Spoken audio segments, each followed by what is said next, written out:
నిర్గమాకాండము 20వ అధ్యాయము 16వ వచనం తీయండి ఒకసారి. నీ పొరుగు వాని మీద అబద్ధ సాక్ష్యము పలుకకూడదు. ఇది 9వ ఆజ్ఞ. మానవుని యొక్క జీవితంలో అతి సులువుగా పడిపోయేటువంటి పాపము ఏదైనా ఉందా, లేక అతి సులువుగా తప్పిపోయేటువంటి ఆజ్ఞ ఏమైనా ఉందా అంటే 9వ ఆజ్ఞ ప్రప్రథమ స్థానంలో మనకు కనబడుతూ ఉంది. ఎందుకంటే ఈ 9వ ఆజ్ఞ దేని కొరకు మాట్లాడుతుందంటే నాలుక కొరకు మాట్లాడుతుంది. ఈ నాలుక అనేది మహా డేంజర్. ఎంత డేంజరో యాకోబు పత్రికలో చెప్తూ ఉంటాడు. ఒకసారి చూడండి, యాకోబు 3వ అధ్యాయం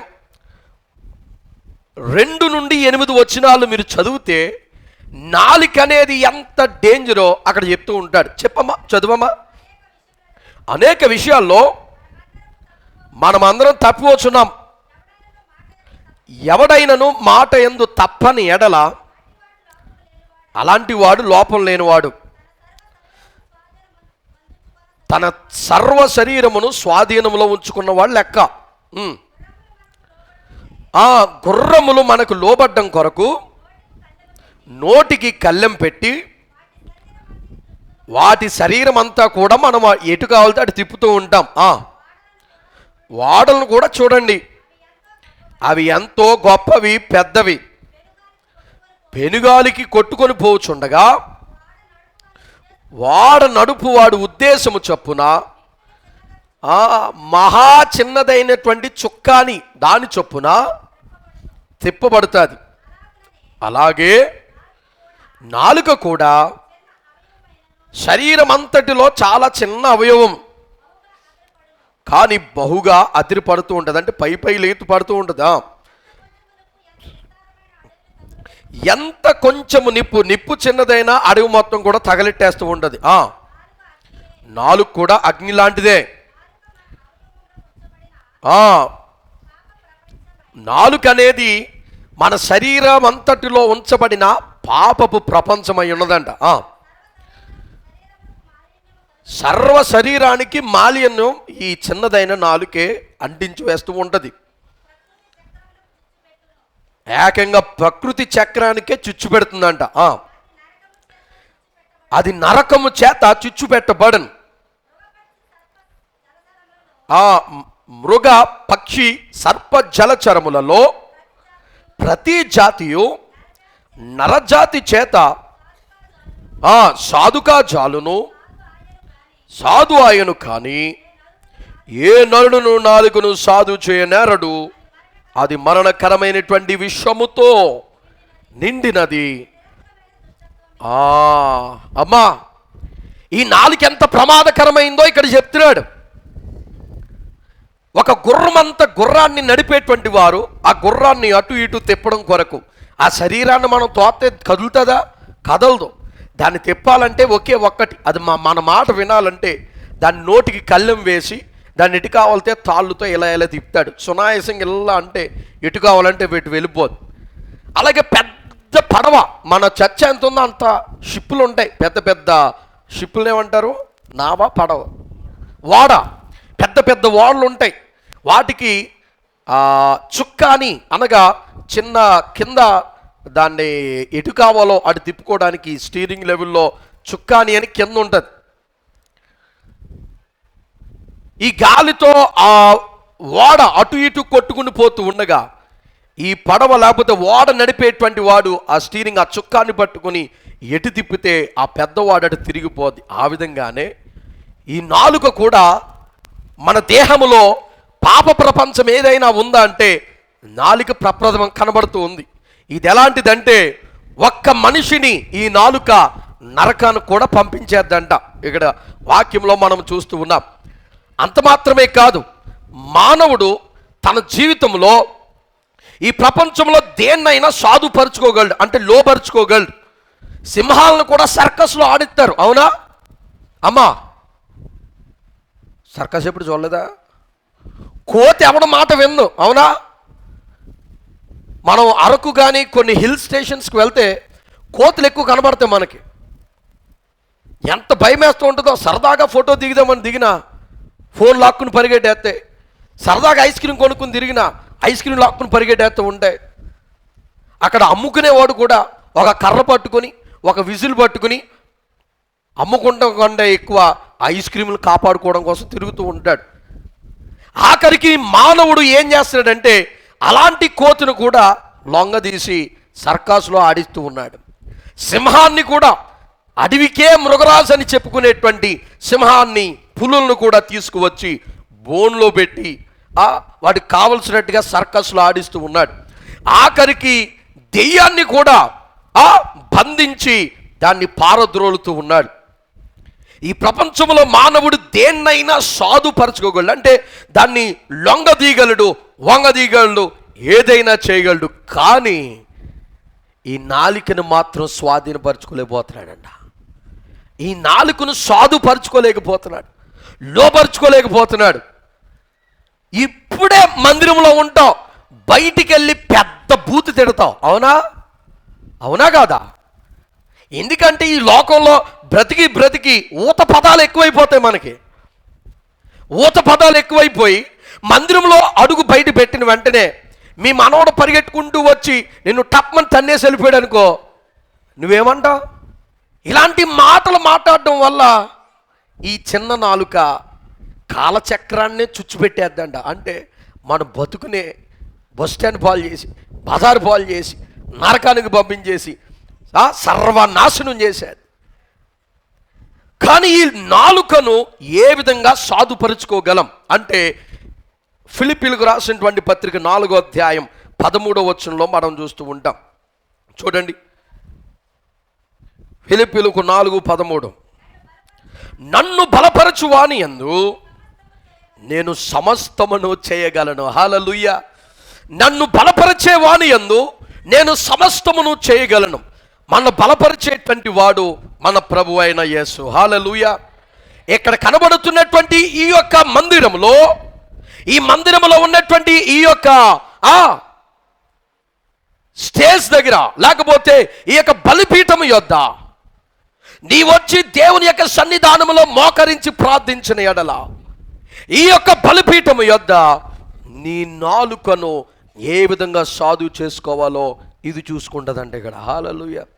అంటే నేను నమ్మినటువంటి నా దేవుడే నేను పడిపోకుండా, నేను నరకానికి వెళ్ళిపోకుండా, నేను తప్పిపోకుండా, అన్నిటికంటే పాపపు ప్రపంచమైనటువంటి ఈ నాలుకను కూడా అది సాధుపరచగలుగుతుందంట. హల్లెలూయా, హల్లెలూయా. కనుక నాలుక ఇంత డేంజర్ అమ్మా.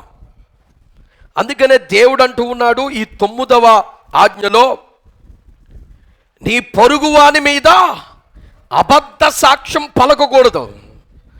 నీ పొరుగువాడు నీకు సరైన మాటలు లేవనుకో, ఎక్కలేని దుష్ప్రచారం అంతా కూడా నీ పొరుగువాని మీద నువ్వు చేస్తూ ఉంటావు. నీ పొరుగువారి మీద ఎన్నో కాని మాటలు పలుకుతూ ఉంటావు. ఈరోజు దేవుడు తన వాక్యంలో నుండి మనతో అదే మాట్లాడబోతున్నాడు. ఈరోజు నీ కోసం కాదు, ఈరోజు ఎవరి కోసం కాదు, కానీ నీ పొరుగువాని యొక్క పేరును లేక కీర్తిని లేక పరువును నువ్వు ఏ విధంగా కాపాడాలి అనేదే ఈరోజు దేవుడు మనతో మాట్లాడేది. హల్లెలూయా. నీ పొరుగువాని నీ అంతటా నీ పేరు నువ్వు కాపాడుకోవడం మాత్రమే కాదు, నీ పొరుగువాని పేరు కూడా నువ్వు కాపాడగలిగినటువంటి వాడిగా ఉండాలి ఒక క్రైస్తవుడు. హల్లెలూయా. అది నిజమైనటువంటి మంచితనం. మంచితనం అంటే ఆడికాడే మంచోడైపోయి, ఆడికాడే ఇదైపోయి, ఆడికాడే గొప్ప పేరు తెచ్చేసుకుని, ఇది కాదంట మంచితనం. దేవుని దృష్టిలో మంచితనం అంటే ఏంటో తెలుసా? నీవు మాత్రమే నీ యొక్క కీర్తిని, నీ యొక్క పరువును కాపాడుకోవడం కాకుండా నీ పొరుగువాని యొక్క పరువును కూడా నువ్వు కాపాడాలి. హల్లెలూయా. అంటే సింపుల్గా నీతి కలిగి నడుచుకోవాలి. నువ్వు నీతి కలిగి నడుచుకున్నప్పుడు, నిన్ను వలె నీ పొరుగువాన్ని ప్రేమించినప్పుడు, అప్పుడు నిజమైనటువంటి నీతిమంతుడు మంచివాడు నీవు అవుతావు. హల్లెలూయా. అదే దేవుడు అంటూ ఉన్నాడు, నీ పొరుగువాడి మీద అబద్ధ సాక్ష్యము నువ్వు పలుకకూడదు. నువ్వు ఆశీర్వాదం పొందాలన్నా, శపించాలి అన్నా, నువ్వు దీవెన పొందుకోవాలి అన్నా, లేక ఒకరిని దీవించాలన్నా, శపించాలి అన్నా, ఆ దీవెన దూరం చేయాలన్నా అన్నీ కూడా ఈ నాలుక వశమై ఉన్నాయి. కనుక ఉన్నటువంటి ఈ నాలుకను నువ్వు ఏ విధంగా ఉపయోగిస్తున్నావు అనేదే ఇక్కడ గొప్ప ప్రశ్న. ఎలా ఉపయోగిస్తున్నావు? నీ ఇష్టారాజ్యముగా ఇష్టం వచ్చినట్టుగా ఉపయోగిస్తున్నావా, లేక నీ నాలుగు సాధుపరుచుకోగలిగినటువంటి ఆ ఇంద్రియ నిగ్రహం నీలో ఉందా అనేది ఈరోజు మన వాక్యం ద్వారా తెలుసుకుందాం. మూడు పాయింట్స్ చెప్పి త్వరగా నేను ముగించడానికి ప్రయత్నం చేస్తాను. చూడండి, మొట్టమొదటి పాయింట్ ఏమిటంటే, కీర్తి అనేది లేక మంచి పేరు అనేది ఒక విలువైనటువంటి ఆస్తి అని ఈ యొక్క వాక్యం మనకి క్లియర్గా తెలియజేస్తూ ఉంది. మొదటి పాయింట్ ఏంటమ్మా?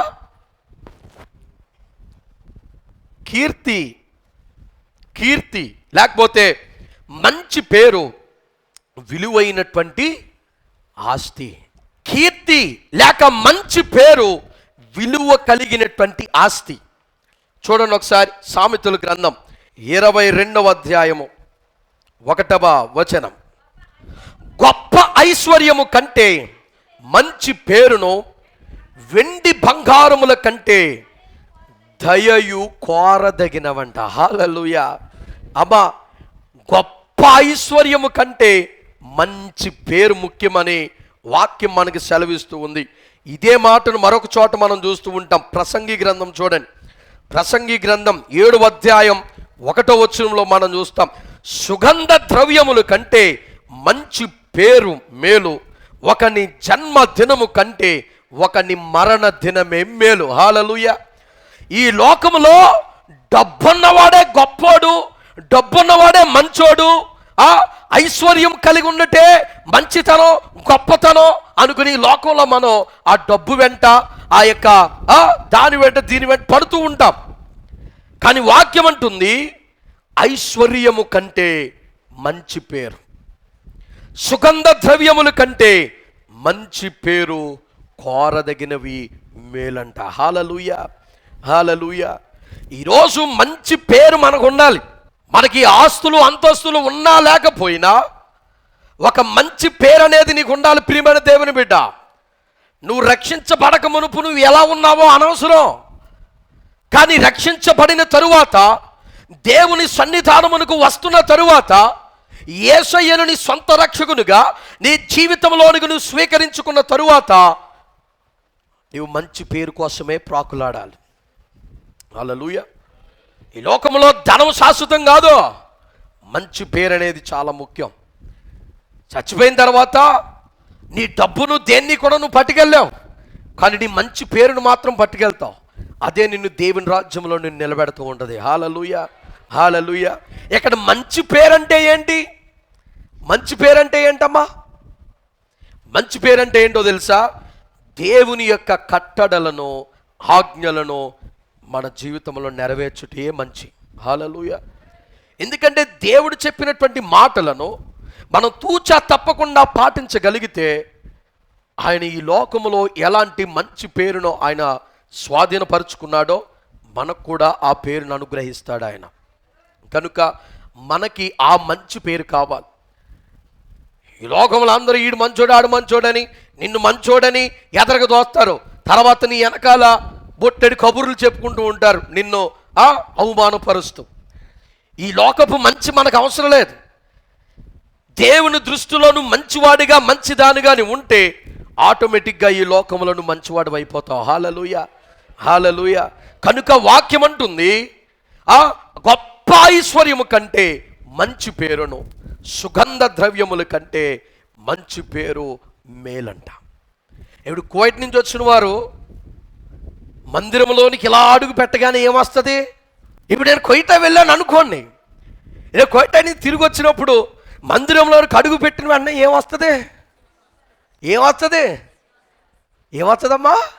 సెంటు రాదు, సెంటు స్మెల్ వస్తుంది. మీరేమన్నా తీసుకొస్తున్నారండి సెంటు? మీరు తీసుకొస్తే వస్తుంది, మీరు తీసుకురాకపోతే ఎలా వస్తుంది? స్మెల్ ఒకటే వస్తుంది. మీరు ఎప్పుడైతే మందిరంలో అడుగు పెడుతున్నారో మంచి సువాసన, అంటే సెంటు కొట్టుకోవడమే పెద్ద రాయల్టీ అనుకుంటాం. ఎందుకంటే కువైట్లో ఆ షేకులు అందరూ కూడా మంచి సెంట్లు కొడతారండి.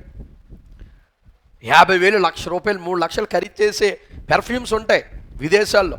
అలాంటి కొట్టుకుని వారు వస్తూ ఉంటే సేమ్ దానికి పోలిగ్గా ఇంక డూప్లికేట్ వారు తయారు చేస్తారు. అది మనం కూడా కొట్టుకుంటే మనం కూడా షేక్ లేక మంచి స్మెల్ వచ్చేసి అందరి ముందు కొద్దిగా రాయల్టీగా ఇదిగా మనం ఫీల్ అవుతూ ఉంటాం. అది కూడా ఒక గొప్ప. మన దగ్గర మంచి సువాసన వస్తుంటే అది కూడా మంచి గొప్ప. ఆడవాళ్ళు పూలు పెట్టుకున్నారనుకో, పిల్లకింతే ఉన్న ఇలా తిప్పేస్తారు. ఎందుకని? ఆ పూలు వాసన రావాలని. ఏమన్నా ఎవరు మన చర్చలు ఎవరు కూడా ఎక్కువగా పూలు పెట్టరు. అందుకని మీ తలలు ఎంతెంత ఉన్నాయి. పూలు పెట్టారని మీ ఎంత అయిపోతే చేస్తా. ఇది గుర్తుపెట్టుకోండి. పిల్లకి ఎంత ఉంటుంది, కానీ అంత పూలు పెట్టేసి ఇలా ఇలా ఇలా ఇలా ఊపేస్తారు. ఎందుకంటే ఆ స్మెల్ అలాగ వచ్చేద్ది, అందరికీ వచ్చేయాలని. అది కూడా ఒక గొప్ప. కానీ ఇక్కడ వాక్యంలో అంటున్నాడు, సుగంధ ద్రవ్యము కంటే మంచి పేరు, మంచి పేరు. హల్లెలూయా. మంచి పేరు ఉన్నవాడు కంట ఆ సుగంధ ద్రవ్యం అక్కర్లొద్దు. ఆవిడ శవడ కొంపు కొట్టినా ఆడి దగ్గరికి వెళ్ళి చాలా మంచిడు. ఆడితో ఉంటే మనము నిర్భయంగా ఉండొచ్చు. ఆడు చాలా మంచోడు అని చెప్పి ఆ మంచి పేరు నీకు సుగంధ ద్రవ్యం కంటే గొప్ప ఖ్యాతిని కీర్తిని తెచ్చేదిగా ఉంటుందని వాక్యంలో మనం చూస్తూ ఉన్నాం. కనుక వాక్యం వింటున్నటువంటి ప్రియమైన దేవుని బిడ్డ, మన జీవితంలో ముఖ్యముగా దేవుని మందిరానికి వస్తున్నటువంటి మనము ఐశ్వర్యమును, సుగంధ ద్రవ్యమును, లేకపోతే గొప్ప ఆస్తిపాస్తులు ఇవి కాదు మన ఆలోచన.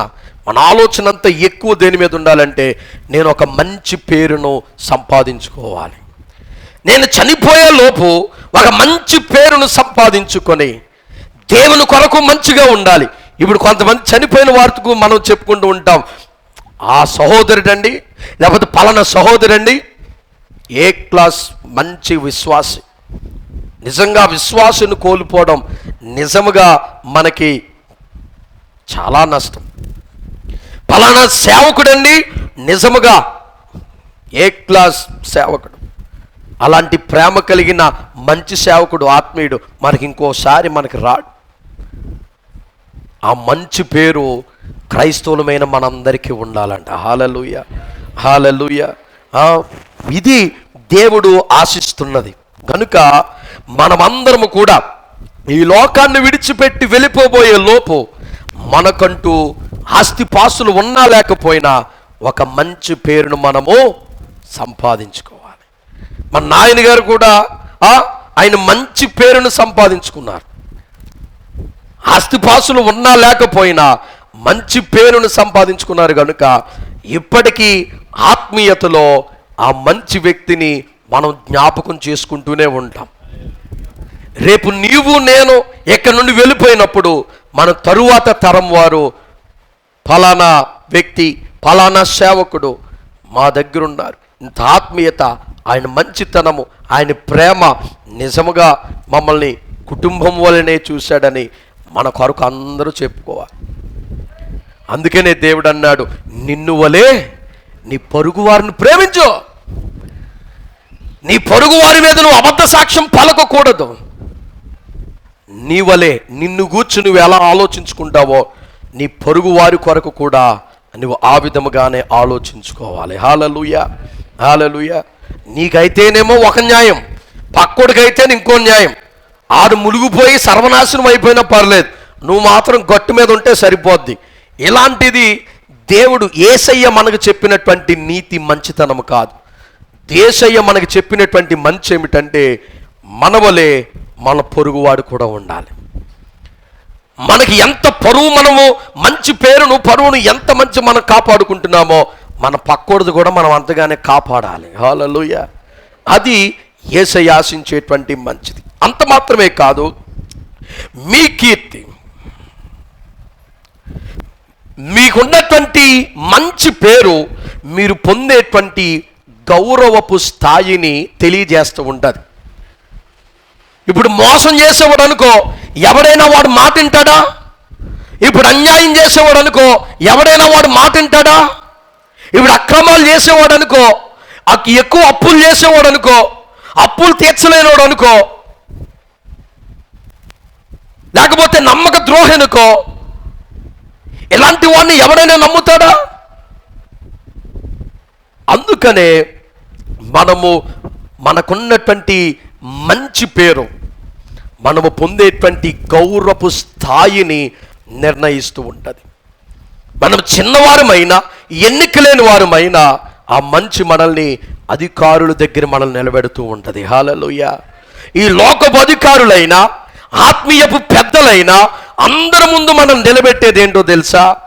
దేవుని వలన మనకు కలిగేటువంటి మంచి పేరు. హల్లెలూయా, హల్లెలూయా. అంత మాత్రమే కాదు. ఇప్పుడు రెండో పాయింట్కి మనం వద్దాం. చూడండి, రెండో పాయింట్కి మనం వద్దాం. ఫస్ట్ పాయింట్ ఏమని చెప్పాను మీరు గుర్తుపెట్టుకోవాలి. ఫస్ట్ పాయింట్ ఏంటి? మంచి పేరు విలువ కలిగినటువంటి ఆస్తి, అది మనం సంపాదించుకోవాలి. ఇప్పుడు రెండవ పాయింట్ చెప్తున్నాను చూడండి. మంచి పేరును బహిరంగముగా నాశనము చేయవచ్చు. మంచి పేరును బహిరంగముగా నాశనం చేయవచ్చు. చూడండి, ఇప్పుడు కొంతమంది ఉంటారు, వారికి మంచి పేరు ఉండదు, కానీ ఎవరైనా మంచి పేరు కలిగి ఉన్నారనుకో, వారి పేరును ఏ విధంగా నాశనం చేసేద్దామా, అందరి ముందు వారిని ఎలాగా చెడ్డవారిగా చేసేద్దామని చూస్తూ ఉంటారు కొంతమంది. అమ్మ ఒకసారి అందరూ కూడా పైకి చూడండి. ఇంకా మనకి బాగా ఈ పాయింట్ మనకు బాగా అర్థం అవ్వాలంటే ఒక ఉదాహరణ చెప్తాను చూడండి. ఒక స్త్రీ ఉందంటండి, ఒక ఆవిడికి అస్తమాను వాళ్ళ గురించి వీళ్ళ గురించి వాళ్ళకి చెప్పడం బాగా అలవాటు అండి ఆవిడికి. ఇలా చెప్తూ ఎక్కువగా పాస్టర్ గారి మీద పుకార్లు చెప్తేదంట. ఎవరి మీదమ్మా? పాస్టర్ గారి మీద చెప్పేదంట. ఇప్పుడు ఇలా చెప్పి ఒకరోజు ఆవిడికే ఎందుకనో బలహీనత చేసి చాలా బాధలో ఉన్నప్పుడు మనసులో ఆవిడికి గుర్తొచ్చిందంట, ఒక ప్రేరేపణ వస్తుందంట. ఏమనంటే, నీవు పాస్టర్ గారి మీద ఫలానా ఆరోపణలు చేసావు, పుకార్లు చేసావు, అందుకనే ఇది కలిగిందేమో, ఎల్లు ఒప్పేసుకో అని మనసులో ప్రేరేపణ కలుగుతుందంట. అంతే, ఇంకా లేచింది, సరాసరి పాస్టర్ గారి దగ్గరికి వెళ్ళిపోయింది.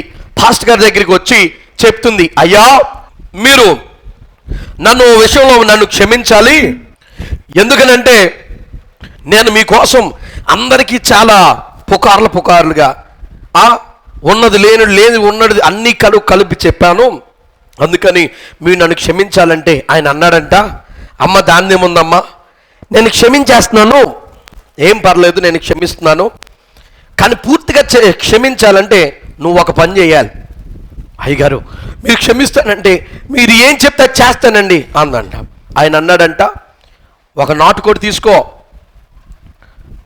దాన్ని నువ్వు కోసి నువ్వే చేయాలి, ఇంకెవరు నీకు సహాయం చేయడానికి లేదు.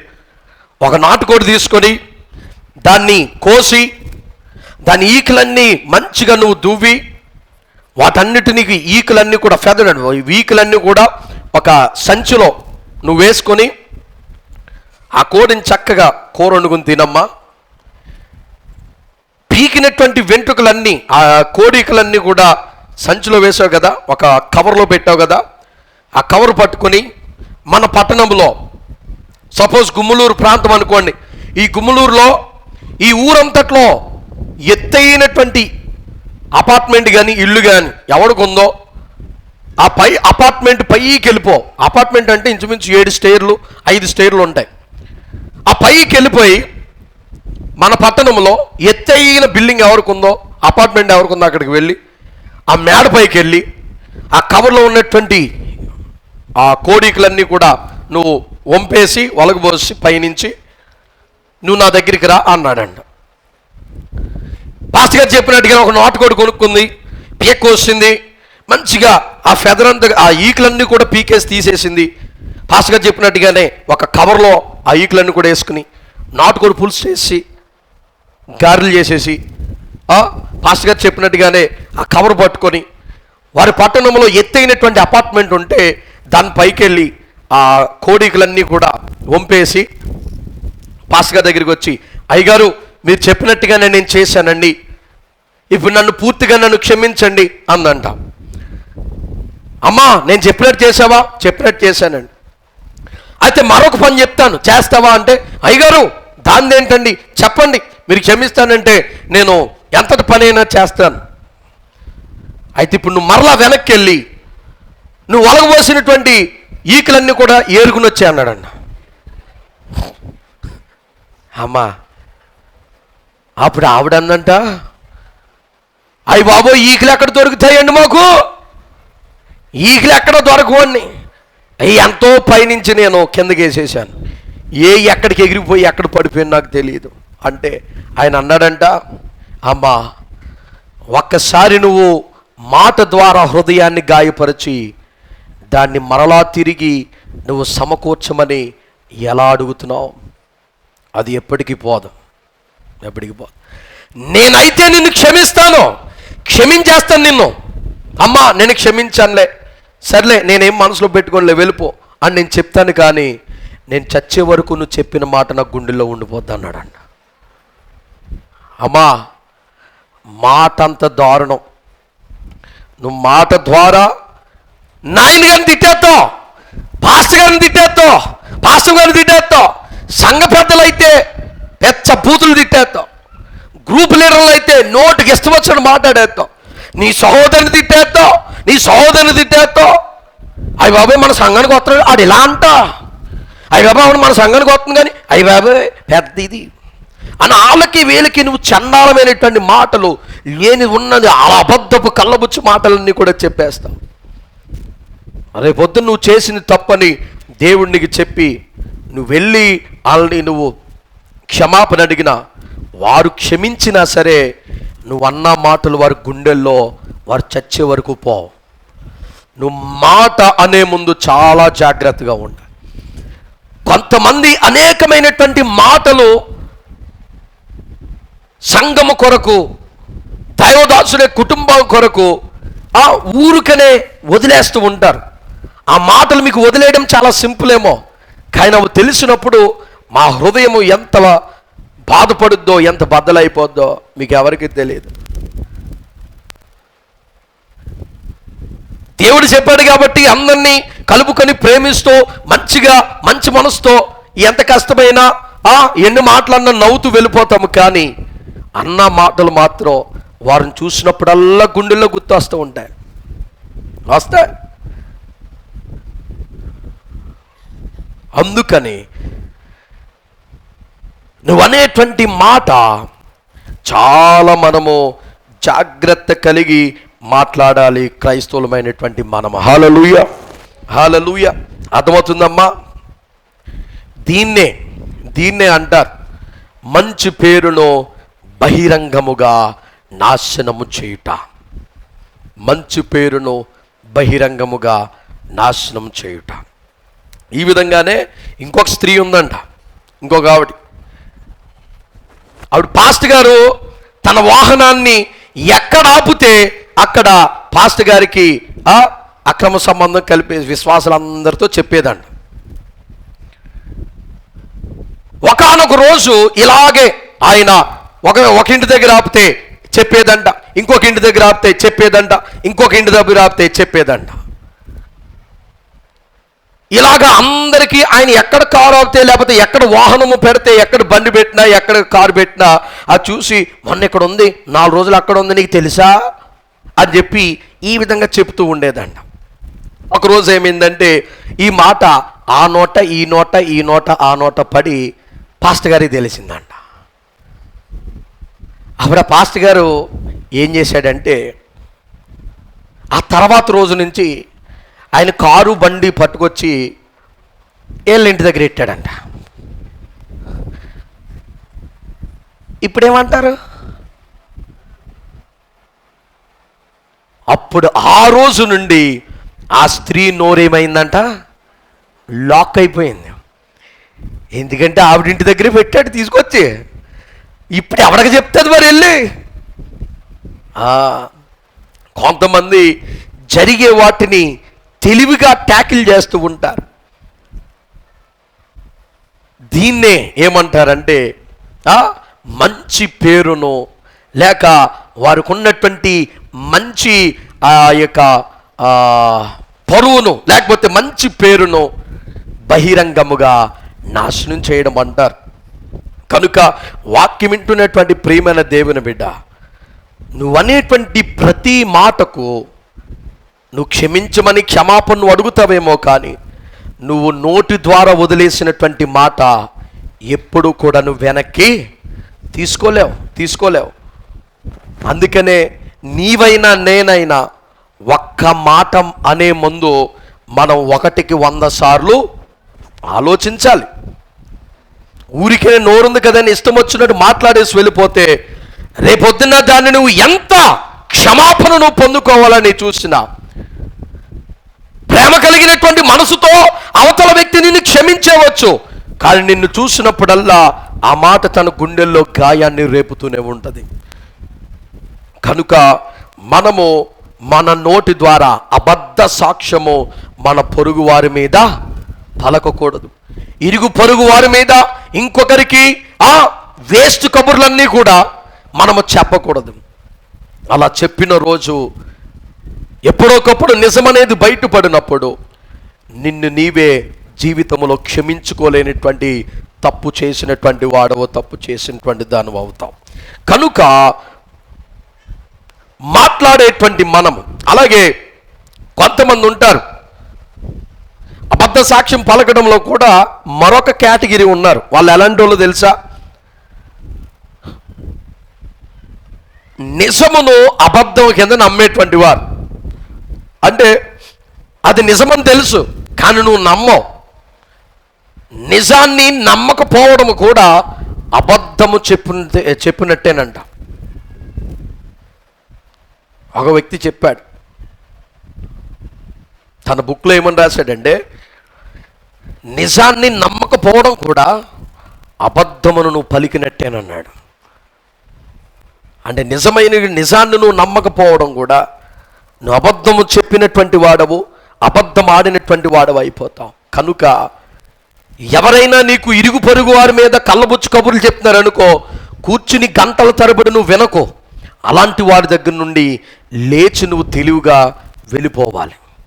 అలా అయితేనే నీ ప్రాణాన్ని నువ్వు కాపాడుకున్నటువంటి వాడు అవుతావు. హల్లెలూయా, హల్లెలూయా.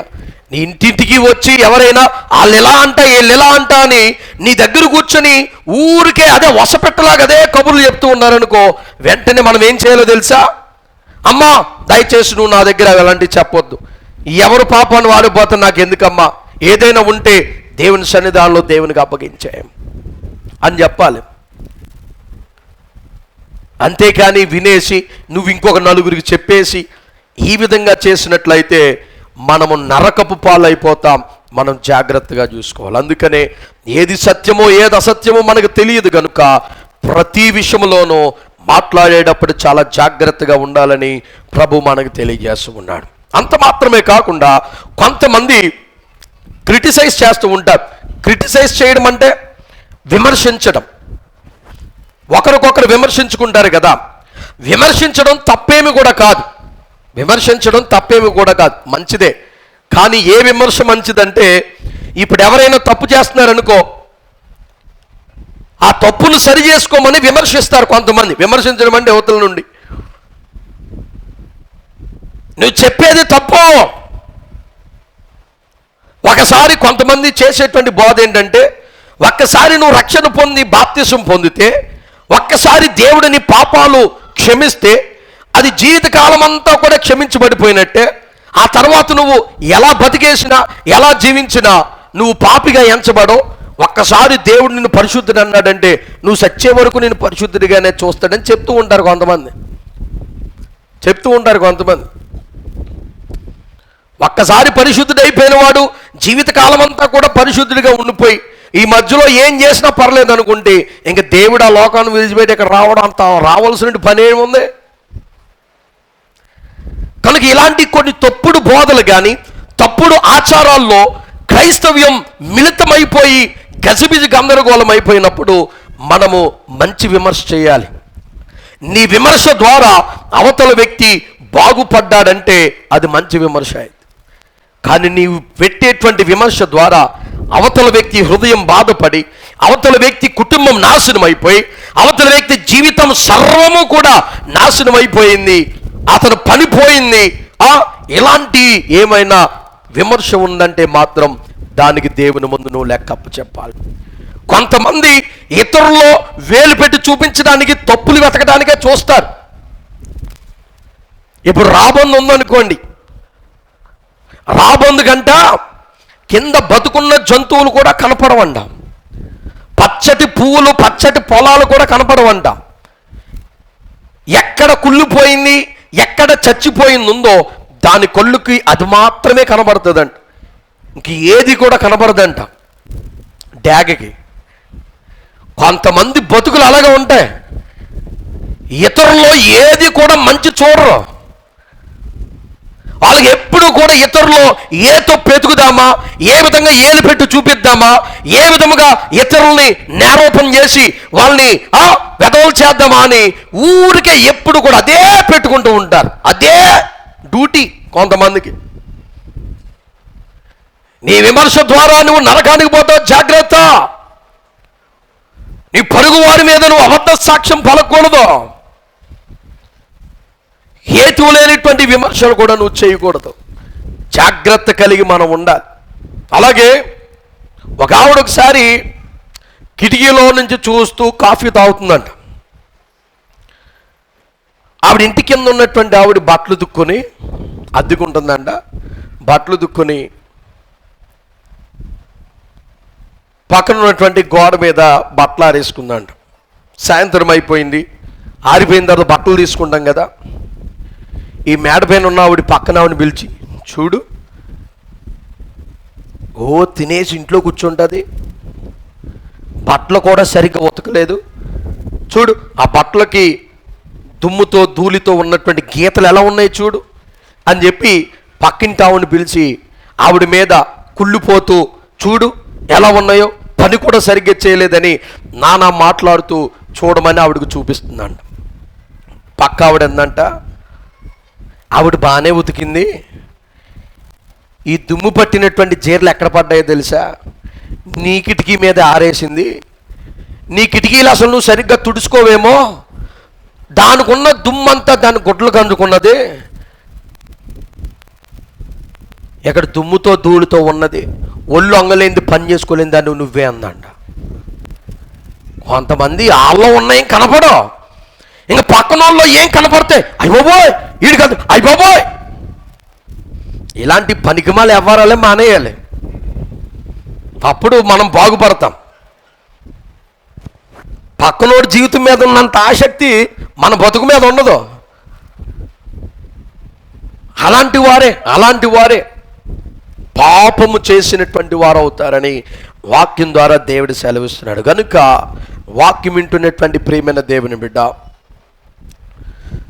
క్రైస్తవులమైనటువంటి మనము మన జీవితంలో అత్యంత జాగ్రత్తను మనము తీసుకునేటువంటి వారిగా మనం ఉండాలి.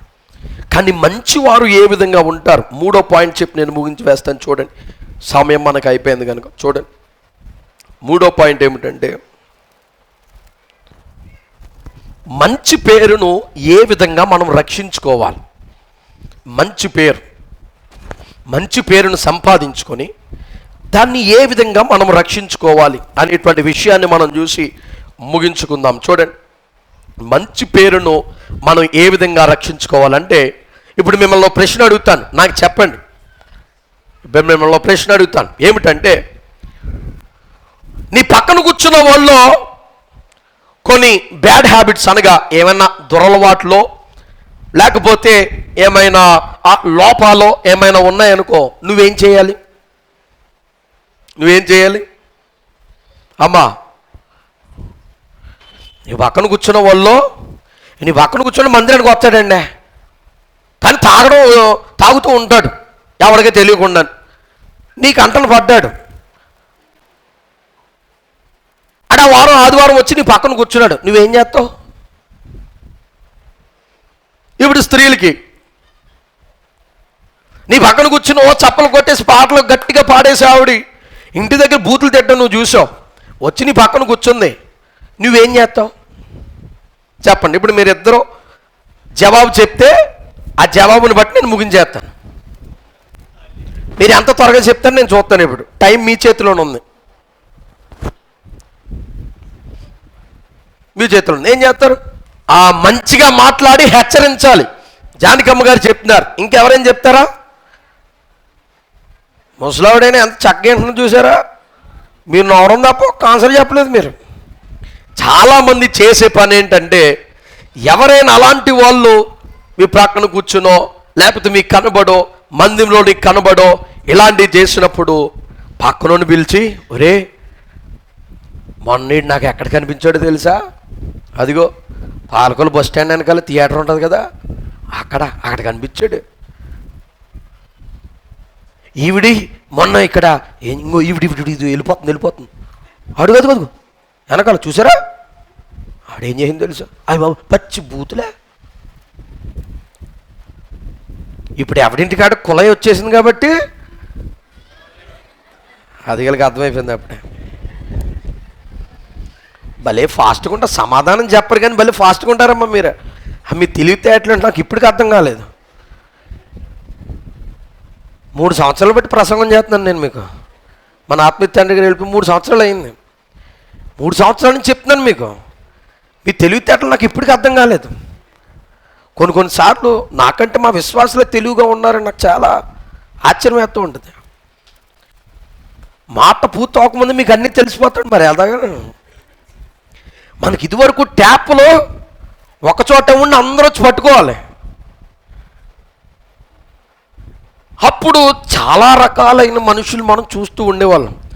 కానీ ఇప్పుడే అరుదైన జీవులన్నీ కూడా అంతరించిపోయాయి, కనబట్టలేదు. ఎందుకంటే ఇంటింటికి కుల వచ్చేసింది మరి పథకాలు. ఆ జీవులన్నీ కూడా అంతరించిపోయి ఇప్పుడేం కనబట్టలేదు. అదప్పుడు ఇలాంటివన్నీ కూడా జరుగుతూ ఉండేవి. అప్పుడు మందిరానికి వచ్చినప్పుడు మంచి మ్యాటర్ ఉండేది. మొన్న మా ట్యాప్ దగ్గర రాయపనగర్లో ట్యాప్ దగ్గర ఏం జరిగిందో తెలుసా? అయ్యి బాబోయ్, మీ పేటలో కూడా జరగదు అలాగా అని రకరకాలుగా మాట్లాడుకుంటాం. కానీ ఒక మంచి వ్యక్తి తన మంచితనమును ఏ విధంగా రక్షించుకుంటాడో తెలుసా? ఆ వ్యక్తి కొరకు నీకు తెలిసినప్పుడు నువ్వు వారికి వీరికి చెప్పడం మానివేసి నువ్వేం చేయాలో తెలుసా? ఆ వ్యక్తి కొరకు దేవుని యొక్క సన్నిధానంలో దేవునితో చెప్పాలంట. హల్లెలూయా. ప్రభువా, మన పలానా సహోదరుడు పలానా చోట కనిపించాడయ్యా, ఈ విధంగా ఉంటే రేపొద్దున్న నా సంఘ బిడ్డలు అందరికంట పడ్డాడనుకో, ఆ బిడ్డ జీవితం ఏమైపోద్దయ్యా, ఆ బిడ్డ కుటుంబం ఏమైపోద్దయ్యా, ఆ వ్యక్తి సాక్ష్యం ఏమైపోద్ది? పలానా సహోదరి ఎవరు లేనప్పుడు పక్కింటి వాళ్ళని ఇంత దారుణంగా తిడుతూ ఉంది, నేను ఒక్కదాన్నే చూశాను, రేపొద్దున నా సంఘ బిడ్డలు చూసినప్పుడు, నా సహోదరులు చూసినప్పుడు తన సాక్ష్యం ఏమైపోద్దయ్యా? నీ మందిరానికి ఎంత చెడ్డ పేరు, నీ నామానికి ఎంత చెడ్డ పేరు అని దేవుని యొక్క సన్నిధానములో దేవునితో చెప్పాలంట. హల్లెలూయా. దేవునితో చెప్పి దేవునికి ఆ విషయాన్ని మనం అప్పగించినప్పుడు సరిగ్గా హ్యాండిల్ చేసేటువంటి వాడు దేవుడు మాత్రమే. హల్లెలూయా. నువ్వు పక్క వారితో చెప్పి వాడు ఇంకొకరితో చెప్పి ఆవిడ వెళ్ళి ఆ తర్వాత సరాసరి ఆ వార్త ఆవిడికి తెలిసి ఆవిడ మళ్ళా నీ మీద గొడవకు వచ్చి మళ్ళీ మీ ఇద్దరు భేదాభిప్రాయాలు వచ్చి సంఘంలో ఎడమొహం పెడమొహం వేసుకొని ప్రభువులు తీసుకోకుండా బయటికి వెళ్ళిపోయి ఏదో పెద్ద వరల్డ్ కప్ సాధించిన వాళ్ళేగా కొంతమంది రక్షణ పొందినా ప్రభువులు తీసుకోకుండా బైబిల్ చేతిలో పట్టుకుని వెళ్ళిపోతూ ఉంటారు పెద్ద గొప్పలాగా. ఇవన్నీ దేనికి? నువ్వు వాళ్ళ గురించి వీళ్ళ గురించి లేనిపోని అన్నీ కూడా నువ్వు చూసినా చూడకపోయినా వాళ్ళతో వెళ్తే చెప్పకూడదు. నీకు చెప్పవలసినటువంటి ఒక వ్యక్తి ఉన్నాడు, ఆయనగా చెప్పాలి.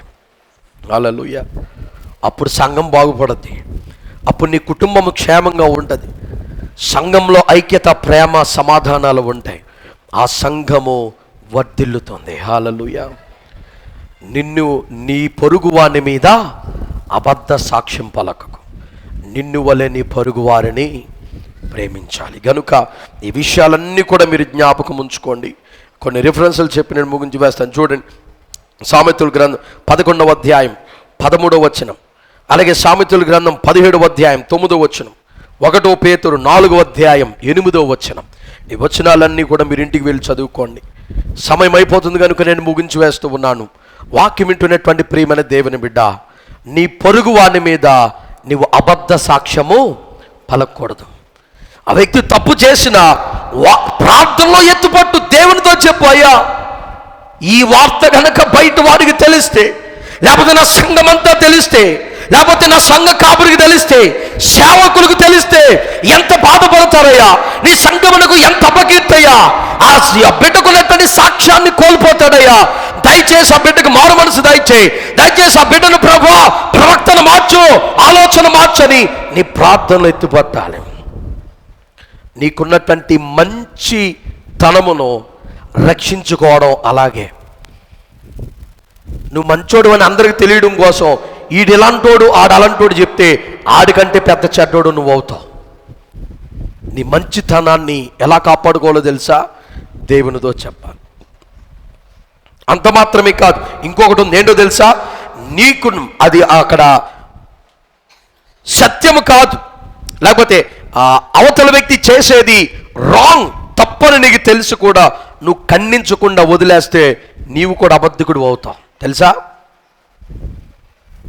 ఇప్పుడు నేను నిజం చెప్తున్నానయ్యా, పక్కనోడు వచ్చి ఇది చెప్పేది అబద్ధం అన్నాడు, నేను చెప్పేది నిజమని నీకు తెలుసు, కానీ కొంతమంది అనుకుంటారు వాళ్ళ మధ్యలో మనకెందుకు లేరా, వాళ్ళ మధ్యలో దొరికితే మనకెందుకు, కానీ ఇదిగో ఉన్నది చూసి ఈయన చెప్పేదే రైట్, ఆడ అన్యాయంగా వచ్చేస్తున్నాడు. అన్యాయం జరిగేటప్పుడు నోరు తెరిచి నువ్వు మాట్లాడాలి. వాళ్ళతో పాటు కొట్టేసుకోమని అనట్లేదు, నిజాన్ని నిజమని చెప్పాలి, అబద్ధాన్ని అబద్ధమని చెప్పాలి. చెప్పకపోవడం కూడా తప్పే అని వాక్యం సెలవిస్తుంది. కనుక దేవుని బిడలమైనటువంటి మనమందరము కూడా మన ప్రవక్తనను ఈ పదాజ్ఞల ద్వారా దేవుడు స్పష్టంగా మనతో మాట్లాడుతూ ఉన్నాడు. నీ పొరుగువాని మీద అబద్ధ సాక్ష్యం పలకకూడదు. వెండి బంగారములు ఐశ్వర్యము కంటే, సుగంధ ద్రవ్యముల కంటే మంచి పేరనేది ముఖ్యము, మేలని వాక్యం సెలవిస్తుంది. కనుక అటువంటి మంచి పేరు, మంచి గుణగుణాలతో దేవుని సన్నిధానంలో సాగుతూ ఆయన నిత్య రాకడ కొరకు మనం సిద్ధపడదాం. దేవుడు తన వాక్య భాగమును మన వినికిడిలో దీవించి ఆశీర్వదించునుగాక.